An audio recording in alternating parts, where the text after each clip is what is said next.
Welcome to my channel. Today we got a great topic to discuss, so stay tuned. So before we begin, let's talk about culture. What is culture?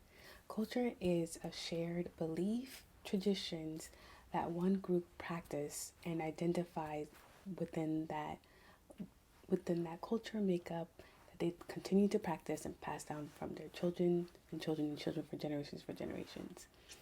So, moving forward to the topic of this video is that we're going to learn about Haitian toxic behavior. And I wanted to define culture first so that we can understand that these behaviors are an example of the pass down of traditions, and with these traditions, behaviors come into play. And with these toxic behaviors, it does impact us mentally, physically, and emotionally. So here's the first toxic behavior. Growing up in a Haitian household is not for the weak. You heard that again, but I'm going to repeat it. Growing up in a Haitian household is not for the weak. I've seen a lot of behaviors that are being portrayed are extremely unhealthy. And having my background in the social work field and noticing some of these behaviors, I would like to share them with you. So the first behavior is aggressiveness.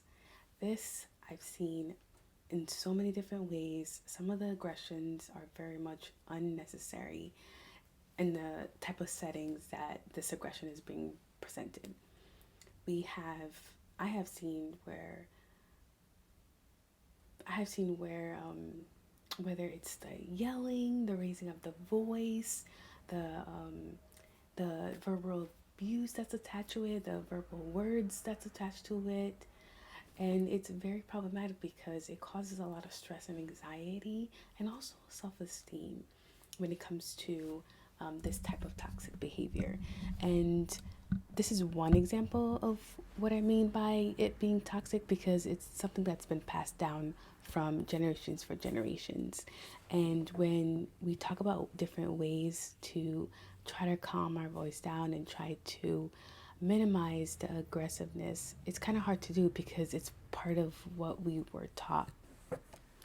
So let's go to number 2.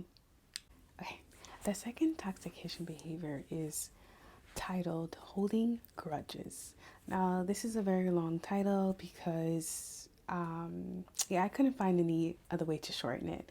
But holding grudges is the second form of toxic behavior. And the reason why this is toxic is because when it comes to grudges, it formulates this anger that's within you. And it could be a situation that happened 5 years ago, 10 years ago, 20 years ago, and on forward, but we still are holding into that bad incident with whether with a person or within ourselves and stuff like that. So we tend to hold on that grudge and not process it and recover from it. So this toxic behavior is very much hurting because it creates, especially if the grudge is holding from a once valuable, good relationship that has broken because of an incident, and which formulates the grudge. So with this behavior, holding the grudge not only hurts you and the other person, it hurts you even more because you are holding this anger. You are causing yourself more stress. You are causing yourself anxiety as well. Like, let's say if that person were to walk around, or the name of that person were to be mentioned, it causes you to react away. But if that grudge was processed and completed within oneself, that would not be an issue. So this toxic behavior is very common in the Haitian community because you never know what incident or whatever you say, do, or not do can cause someone to have a grudge against you. And this behavior is very common and very unhealthy because it does not help anyone. So now that you know the different type of toxic behaviors, now let's talk about how can we try to slowly eliminate these toxic behaviors from our practice. And first, we're going to go with aggressiveness. So when it comes to aggressiveness, maybe we can try to eliminate the constant use of yelling, the use of the verbiage that we use to abuse that person, trying to change our communication flow to a way where our tone is not disrespectful, it's not loud, it's not in a way to cause fear for the other person, because communication does play a role on the relationships that we are trying to foster and grow in. So when it comes to eliminating the aggressive behavior practice that has been taught to us, we can try to find ways to communicate effectively that doesn't involve us being being aggressive, being hurtful in any type of way.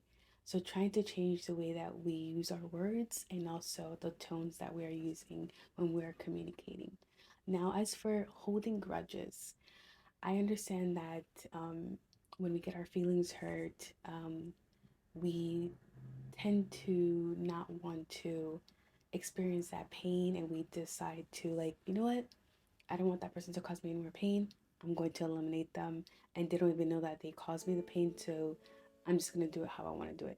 So that's not the healthiest way to try to manage and to prevent holding grudges.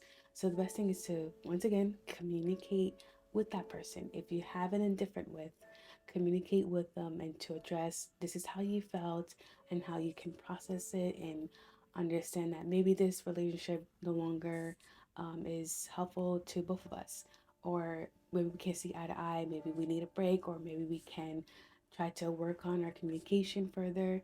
Like, there's different type of solutions rather than holding a grudge that's going to be for 5 years, 10 years, 20 years based on something that happened so many years, and we're just still holding that.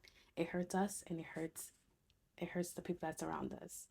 And I can give you an examples, but this video is not enough for the grudges that I have witnessed and the impacts that it does to family and friends.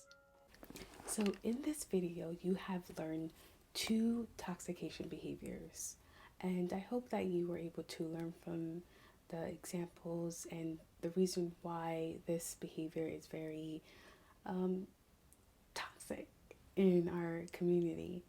Again, we learned about aggressiveness and also holding grudges. And I want to hear from you guys in the comment section as to, have you practiced some of these behaviors, and what are the outcomes of these behaviors that you have noticed when you practice these behaviors? And what are some ways that you are trying to either process these behaviors and to learn what are some better ways to not be aggressive? What are some better ways to not hold grudges and to form healthy relationships and communicate in a better way? So, thank you for watching.